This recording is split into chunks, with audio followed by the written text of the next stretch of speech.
Welcome back to Maths with Mrs. J. We're continuing on with our series of videos about probability and statistics. In our very first video, I introduced the idea of probability, and we talked about the fact that it's to do with the likelihood or chance of something happening.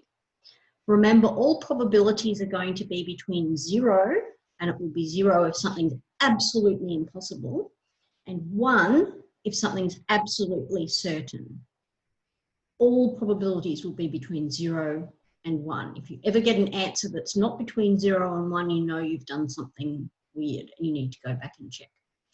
We also introduced the idea of how we work out probabilities, and it's actually very logical. What you do is you work out the probability of an event A. That just saves us writing a whole heap of words, remember.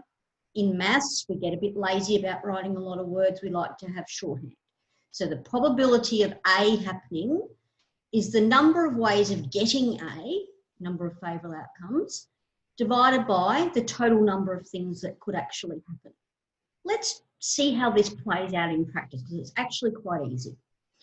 So our first example, we've got a die rolled. Remember, die is 1, dice is more than 1. So a die is rolled. Find the probability of the following events. What's the probability of getting an even number?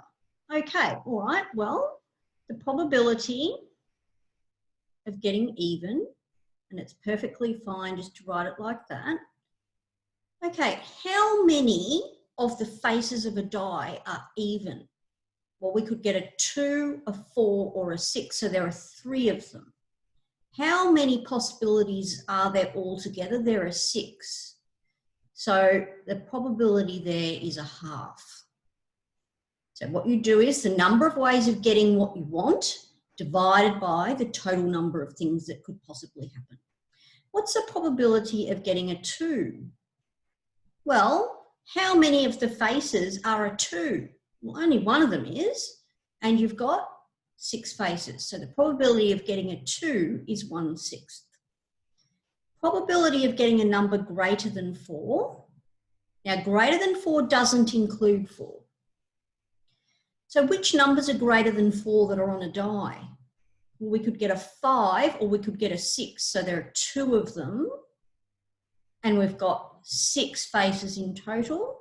So the probability will be 1/3. So it's not too difficult to do. The usual questions will involve things like a die being rolled, a coin being tossed, a bag with balls or marbles or something like that, a card being taken out of a pack of cards, that sort of thing. You work out the probability by working out the number of ways of getting what it is that you're talking about, and you divide by the total number of outcomes. All right, let's try one more example. So we've got a bag with some coloured balls in it.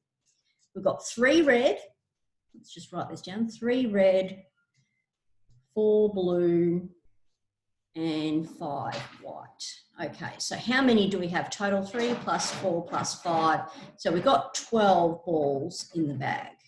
That's helpful to know. In fact, we absolutely need to know that so that we can work out our probabilities. All right, what's the probability if they're all messed up and you're not actually looking at what you're doing, you're just reaching into the bag and taking out a ball at random? Okay, well, 3 of them are red and there are 12 of them in total, so the probability will be 3/12, and we like to simplify our fractions, so that's a quarter. What would be the probability that it's blue? Well, we do the same sort of thing. How many blues are there in there? We've got 4. We've got 12 balls in there in total, so that is 1/3. Okay, probability that it's not white. Well, there are several ways we could do this. We could, in fact, just add up these 2 probabilities, because if it's not white, it must be red or blue. So we could do probability red plus probability blue. Or we could just say, how many balls are not white? We've got 3 plus 4, which is 7, out of our 12 balls. Okay.